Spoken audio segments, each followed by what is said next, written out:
আমি উষ্ম আদৰণি জনাবলৈ আমি অনুৰোধ জনাইছোঁ আৰু এখনি অংগবস্ত্ৰেৰে অনুৰোধ জনাব আমাৰ সকলো কাৰ্যকৰ্তাৰ হৈ উপস্থিত থকা আমাৰ সম্পাদকসকল।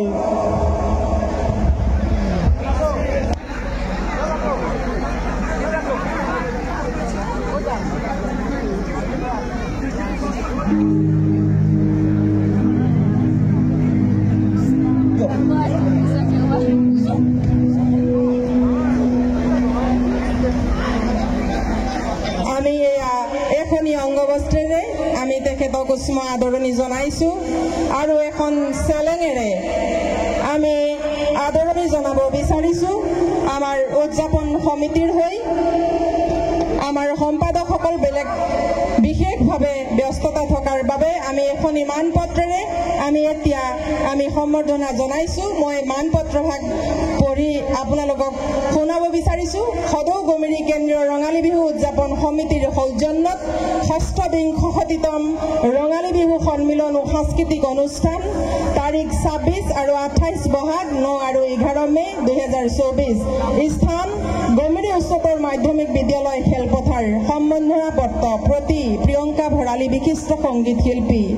হে শিল্পী প্ৰাণ, জয় জয়তে আপোনাক ঐতিহ্যমণ্ডিত বৃহত্তৰ গমেৰী অঞ্চলৰ ৰাইজৰ হৈ যাচিছোঁ অপৰিসীম সাংস্কৃতিক অভিনন্দন আৰু স্নেহাঞ্জলি।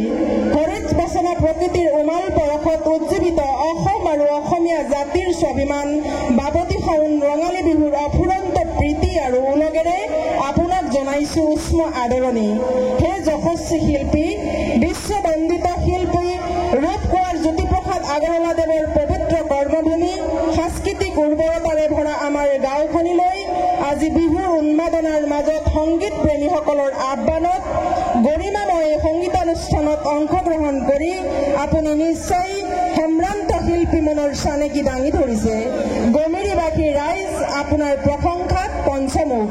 হে মহান সংস্কৃতি প্ৰেমী কৰ্মী, অসমৰ সংগীত জগতত আপুনি স্বপ্ৰতিভাৰে উদ্ভাসিত হৈ ইতিমধ্যে জনপ্ৰিয়তাৰ শিখৰত আপোনাৰ এই সাংস্কৃতিক যাত্ৰা যুগান্তকাৰী হওক, ত্বৰান্বিত হওক আপোনাৰ সাংস্কৃতিক সমৃদ্ধিৰে সম্পৃক্ত জীৱনপঞ্জী। নেদেখাজনৰ চৰণত আপোনাৰ সাংগীতিক যাত্ৰা অবিৰাম অংকুৰেণেৰে বিয়পি পৰক জগতৰ চৌদিশ। এই আন্তৰিক শুভকামনাৰেই আপোনাক সহৃদয়তাৰে এই সম্বৰ্ধনা পত্ৰ প্ৰদান কৰিলোঁ। শ্ৰদ্ধাৰে ৰেণু গৌতম ভৰালী সভানেত্ৰী, ৰঙালী বিহু উদযাপন সমিতি, দীপ গগৈ, মৃদুল বৰা, প্ৰণৱ কাৰ্ডং, মুখ্য সম্পাদক ত্ৰয়। আমি সকলোৱে সমিতিৰ হৈ আমাৰ সাংস্কৃতিক সম্পাদক প্ৰাণদীপ বৰাক আমি এই সম্বৰ্ধনা পত্ৰভাগ আমি স্নেহৰ বাইদেউলৈ আগবঢ়াবলৈ অনুৰোধ জনাইছোঁ।